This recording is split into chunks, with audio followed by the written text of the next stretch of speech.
थो अल्लाह, इंसान जे अंदर में रहे थो अल्लाह। मुला आलम काज़ी इन गाल ते कयो खणी वेसा, हो जे आदम में ना त किथे रहियो रबवा, यो किथे रहियो रबवा खणी अवां ॿुधायो। मस्जिद मंदर में त ॻोल्हे आयस मूंखे नज़र न आयो, अवां रब खे लिकायो असां ॻोल्हे ॿुधायो। शहज़ादा पिरी कोन परे परायो, अला रब वेठो थी रूह में, रब वेठो थी रूह में, रुगो दिल जी दरी खोल। रब वेठो थी रूह में, रुगो दिल जी दरी खोल। हो रब वेठो थी रूह में, रुगो दिल जी दरी खोल। तो मंझ समायो सागी सूरत, तो में ही बोले बोल। हो मुला छॾ मखोल त रब वेठो थी रूह में।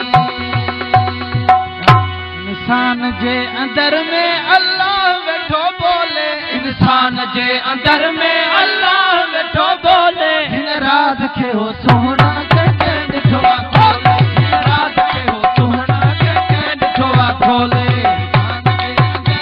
अल्लाह वेठो बोले, इंसान जे अंदर में अल्लाह वेठो बोले। हिन राज खे हो सोहना कंहिं ॾिठो आहे खोले, राज खे हो साईं कंहिं ॾिठो आहे खोले। आयो व आदम चोले, आयो व आदम चोले, आयो व आदम चोले, आयो व वेठो बोले।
जे कुठड़ो में मज मिलो वाटोले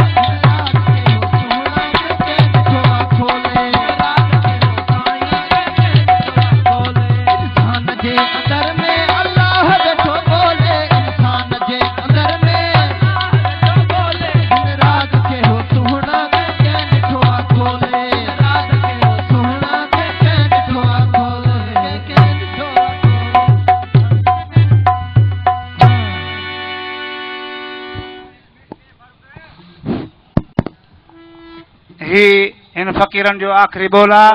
हिन खां पोइ साईं आज़ाद फ़कीर ऐं रामचंद फ़कीर पंहिंजा साज़ींदड़ स्टेज ते मोकिलीनि ऐं अची महफ़िल जो रंग रचाइनि।